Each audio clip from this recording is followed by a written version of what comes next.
for her actions. And once all of the evidence has come before 575. and all of the witnesses have been questioned, I'm going to ask you to hold her responsible for the consequences that this child suffered from her choices and her decisions. And I'm going to ask you to find her guilty.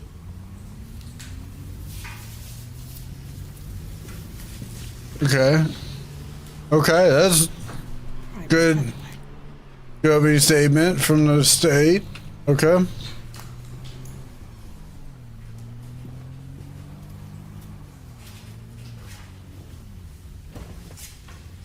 Good morning. I want to make one thing abundantly clear from the outset of this case, and that no one in this courtroom is going to stand here and dispute that the murder of a child is a horrific event. This is a tragic and heartbreaking case. There's simply no other way to explain it. There's no rational way to explain that. There is no dispute as to the facts regarding the events that occurred on December 8th of 2020 at 215 Mountain Vista Boulevard here in Canton. Ms. Driver does not dispute that she killed her 13-month-old baby daughter, Hannah Nicole Driver. There is also no dispute that at the same time, Ms. Driver stabbed herself repeatedly in the neck, not once, not twice, not 3 times, 4 times, and then took the knife to her chest. There is no doubt that the evidence in this case and the testimony you're going to hear by the state of the defendant will not only be difficult to see and hear, but as we go through this trial, the only issue in this case that you need to decide is Ms. Driver's mental status and mental state at the time of the crime.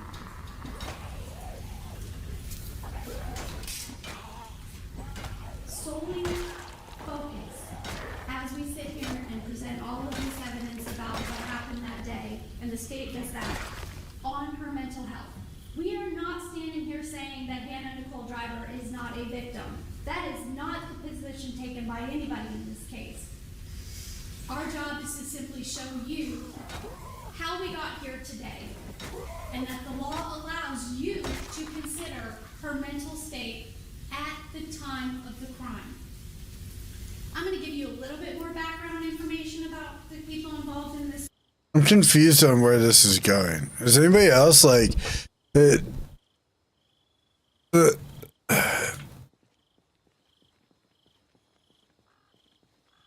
This is like why do I feel like this is like something I hear so much of so many times, but like this never works out. This doesn't like make sense into my brain, my small like peanut brain. Like I don't understand. Why is this like a viable response for you? Like opening statement.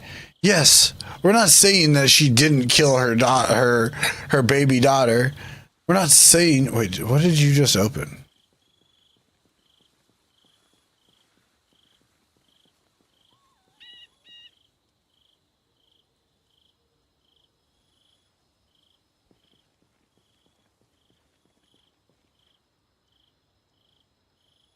It's just a very weird defense.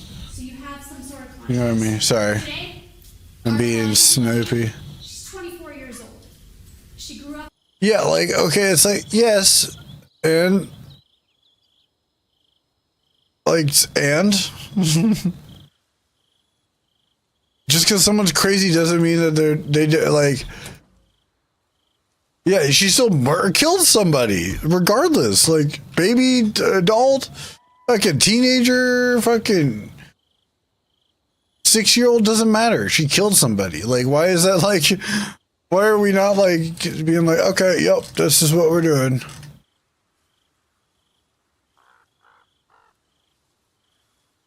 This is what we're doing. Like, I just, this is such a weird opening statement, but okay. And in the Knoxville, Tennessee area, her parents are Eric and Renee Driver. Hold on, I just realized, we're not even watching the actual, like, fucking whole day of court. Hold on. Because I want to see people out who they fucking got you after. Socially distant, but we had to live stream everything that we were doing. And so we've all sort of gotten used to being live streamed and having people. Good morning. There we go. One thing abundantly clear from the outset of this case, and that no one in this courtroom is going to stand here and dispute that the murder of a child is a horrific event. Okay. This is a tragic and heartbreaking case. Hold on. I gotta show you this. Okay, hold on.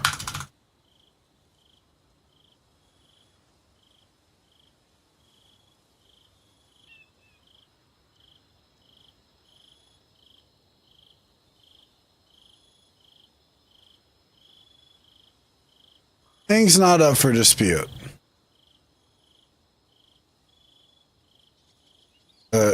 Child's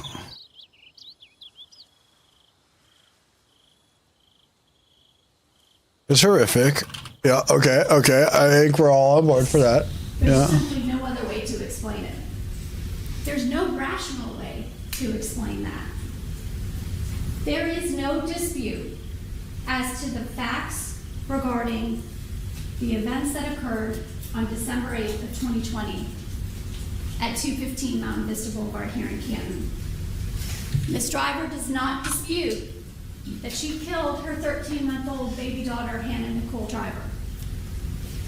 There is also no dispute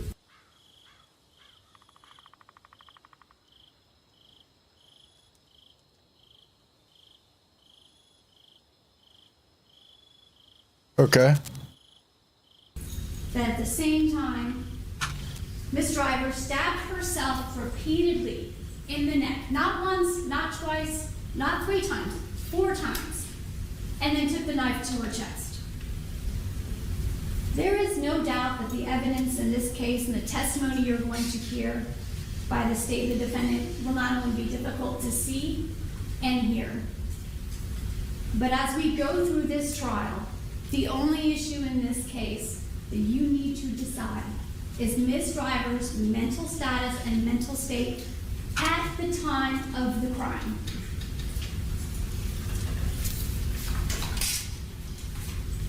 Solely focus as we sit here and present all of this evidence about what happened that day, and the state does that, on her mental health. We are not standing here saying that Hannah Nicole Driver is not a victim. That is not the position taken by anybody in this case. Our job is to simply show you how we got here today, and that the law allows you to consider her mental state at the time of the crime. I'm going to give you a little bit more background information about the people involved in this case so you have some sort of context. Today, our client... Oh, I hate to be that person. I hate to be that girl. But that's a lot to not be disputing. Like, that's...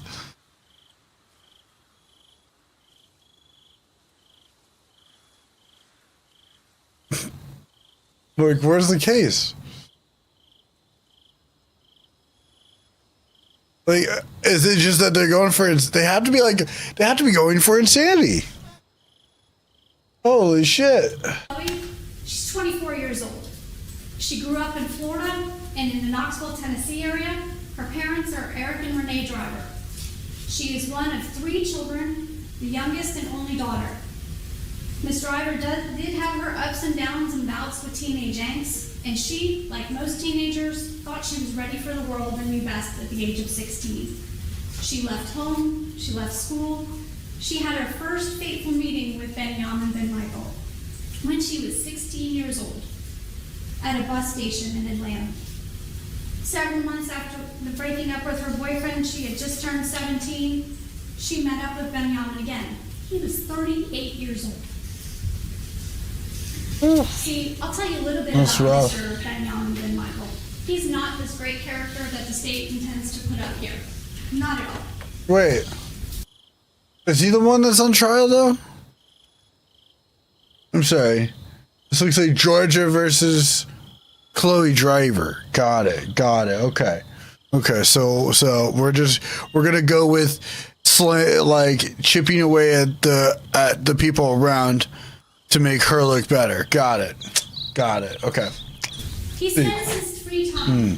Yet again, we're like, we saw this with Sarah Boone. We saw this with like with a couple other cases that like the state is providing evidence and like putting up the framework. Yeah, they put up a framework based on the evidence that has been collected and going to be shown. And then the defense is like, well, sure, yeah, everything that they just said. Yeah, that's true. They're not like lying. These are things. These are like facts. But like, are they that bad? And it's like, yeah, kind of. On a lot of these scales, yeah, they're kind of bad. They're like actually really bad. I'm glad you see a pattern here. Hallelujah. You will hear Whoa. his trust into contracts that he made with his so-called wives. I'm not even going to attempt to try to explain. I also don't understand why bringing up repeatedly that he had several wives makes a difference outside, other than like some kind of defense that like Chloe, that like the effect of the polyamorous relationship had like continuous effects on like their like her perception of relationships, I guess. What these trusts are, because We'll see. We really don't understand what their thought process is involved in that, and I'm sure Mr. Spillers would love to tell you all about it. You will hear that he had 3 wives at this time. He had Jessica, he had Chloe, he had Sarah. He actually knew Jessica prior to ever meeting Chloe. But Chloe was his first wife, and Jessica came back into the picture at a later time because she had money. She had some money stashed away, and Mr. Ben Michael knew that. Sarah Stiles did come along longer. She wasn't involved in this group until after Chloe had had her baby. See, he creates contracts with each one of these women and calls them his wives in trust.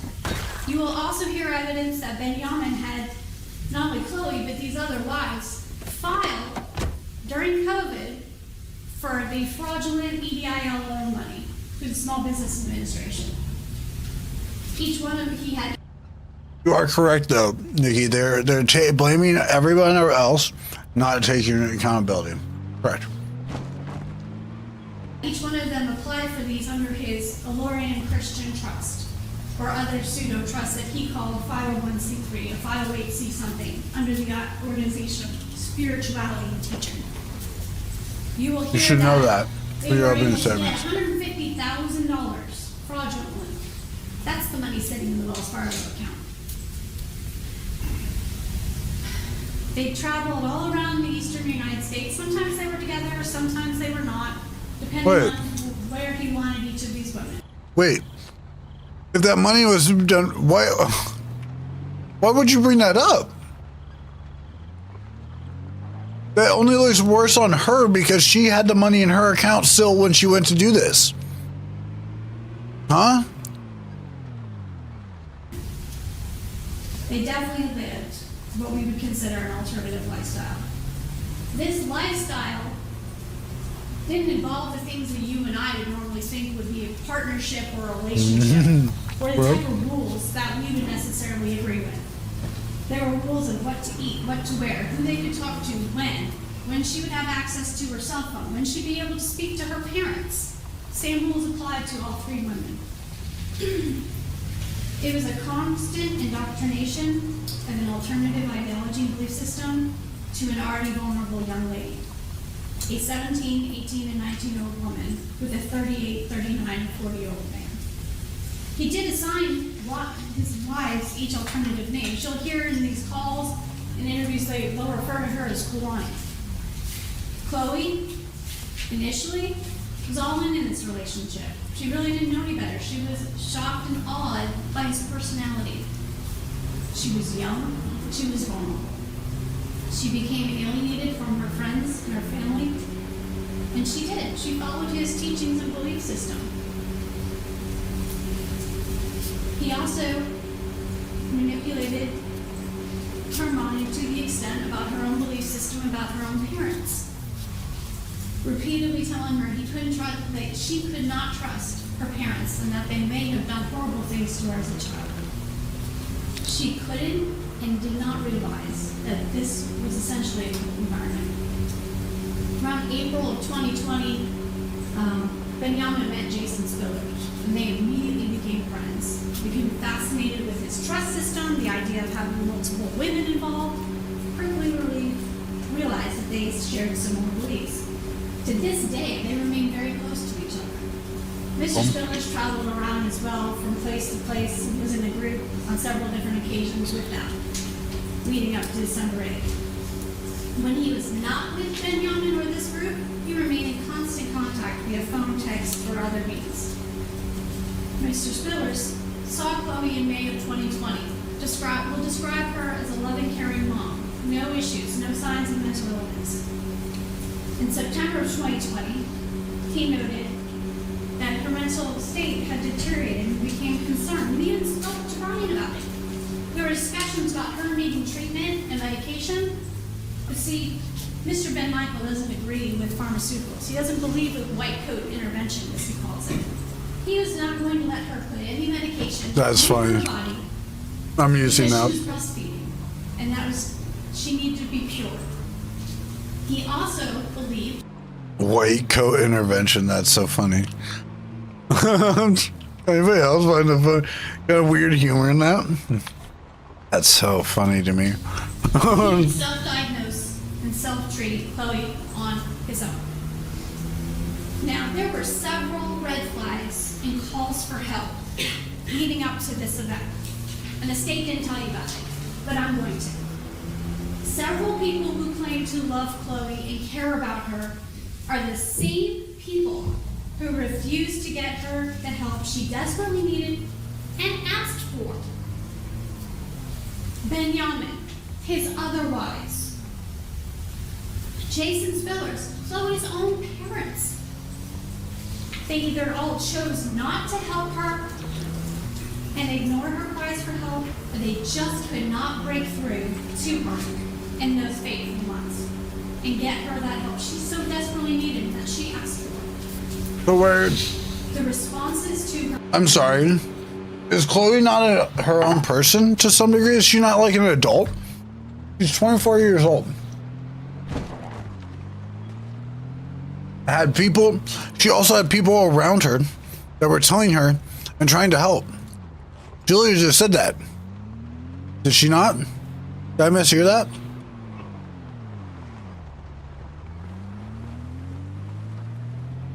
Her erratic behavior, her expressions of the thoughts that were in her mind to these people. She was 20, I guess, at the time. Rather, in September of 2020, instead of getting her actual mental help, Benjamin convinced her to start taking CBD to help regulate herself and calm her down. You will hear testimony that they continued to feed her this CBD from Mr. Spillers that not only increased the erratic behavior, but led to an increase in her delusions and the continued degradation of her condition.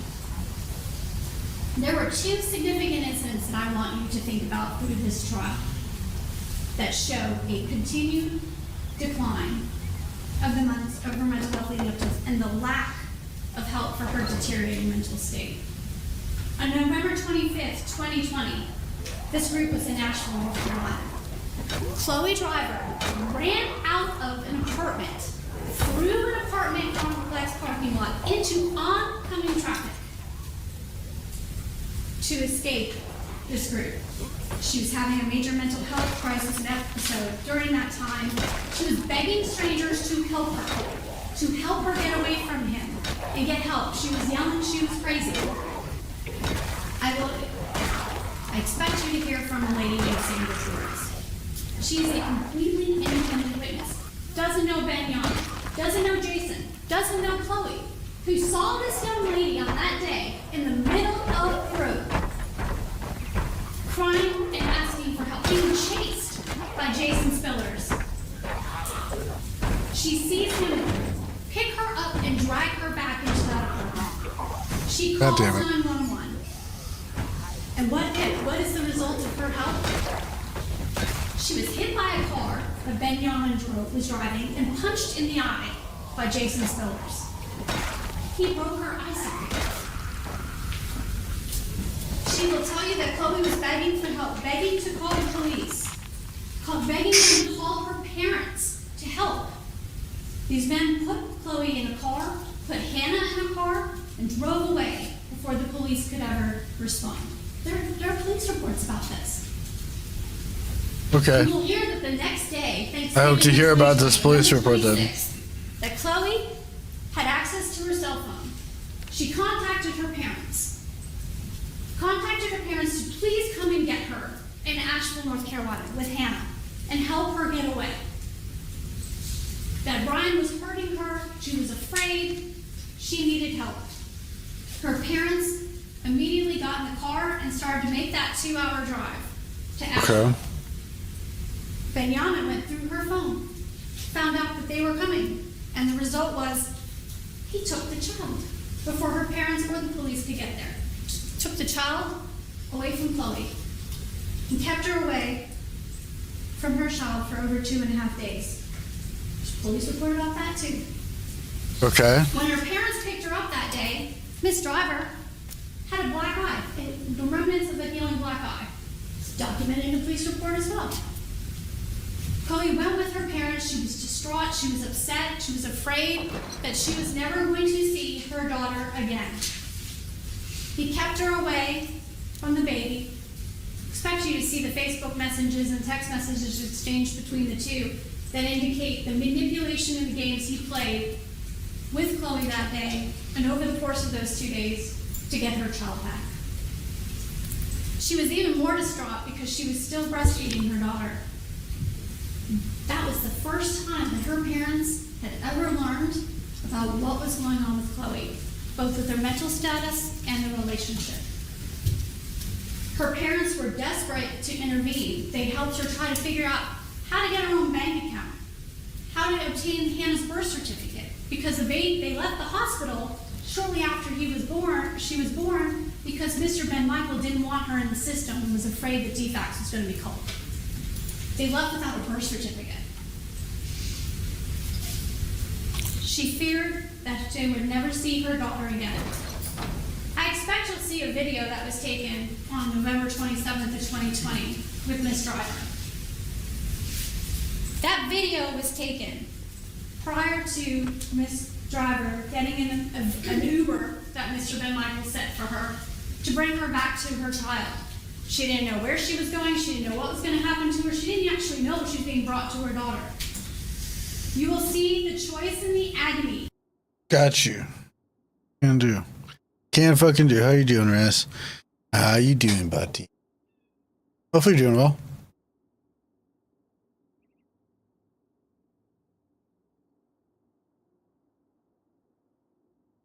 I think we can do that. You're alive? Hey, you know what? Better than nothing. A lot big. Not alive, but I get it. It's one of those days. I think everybody's kind of had a long day. Been a long fucking rough day. At 8 o'clock. Goddamn right. Okay.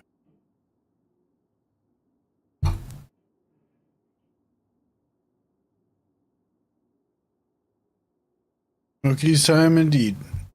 Let me know when you're ready, chat. Outer.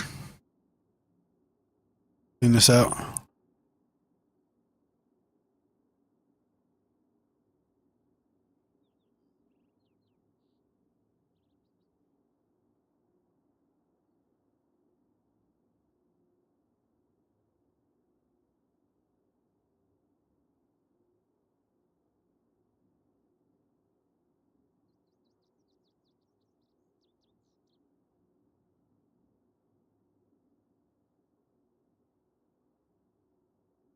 Well, hang out, chill out for a little bit. We might We might play some other games after a bit, but we're just doing Project Zomboid while we were watching like the trials for this.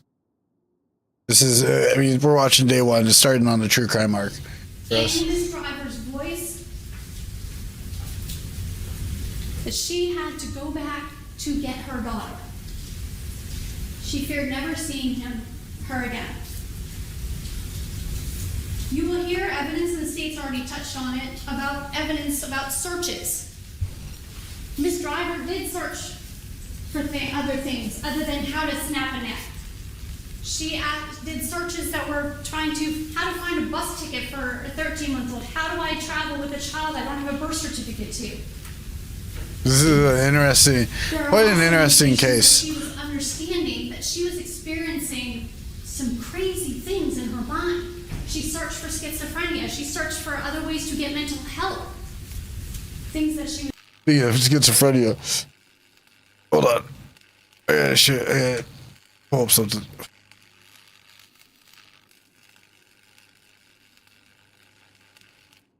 This had me fucking confused. Isaiah was talking to himself again. No way. Sam. Oh, you guys can't see it. Sam, you're doing it again. You're talking to yourself. Isaiah was talking to himself again. No way. Dude, this had me fucked up for like a couple minutes. Sam, you're doing it again. You're talking to yourself. Sam, this isn't healthy for you, bro. You need to seek some real... Amos, you're doing it again. Doing what? I'm just talking to Sam. Sam died in a fire 2 years ago, remember? He was just right there. He was just right. What is Joey doing? He's a lunatic. Dude, Isaiah's talking to himself again. Bro's crazy. Yeah. You know, I'm gonna head to the fire, guys. Guys, Isaiah was talking to himself again. Dude, it like loops. Oh man, this had me fucked. I was like, which one's the real one? Which one's the actual schizophrenic here? Are any of them real? It's so fucking confusing. Anyway. But, okay, I don't like that. Dude, it's really well done. That's the rough part. It's like it's so you're like fuck, that's man. Yeah, I organically came across that, and I was like sitting on the toilet at work, and I was like sitting there, I'm like, hey, watch. Like for probably a good extra 2 minutes. Not even joking. It had me just fucked up. And things spiraled from there. On December 7th, 2020, I mean, majorly fucked up, dude. the last of her belongings. They begged her to stay there with him. And now you're all fucked up from it, just like me. And her parents thought about... Dude, Nikki found that too They organically. also realized that might mean that they may never see their daughter or granddaughter again. Dude. And they are still living... I posted it as like making the Fousey joke of like, this is like Fousey actually in reality. But man, yeah, it's with that bill today. The group then left and spent the night in a hotel room. The morning of the 8th, they attended a ceremony about called the 12 Tribes. They then traveled towards Canton, Georgia. I expect that Mr. Spillers will tell you about a weird incident where Chloe appeared to be hallucinating or having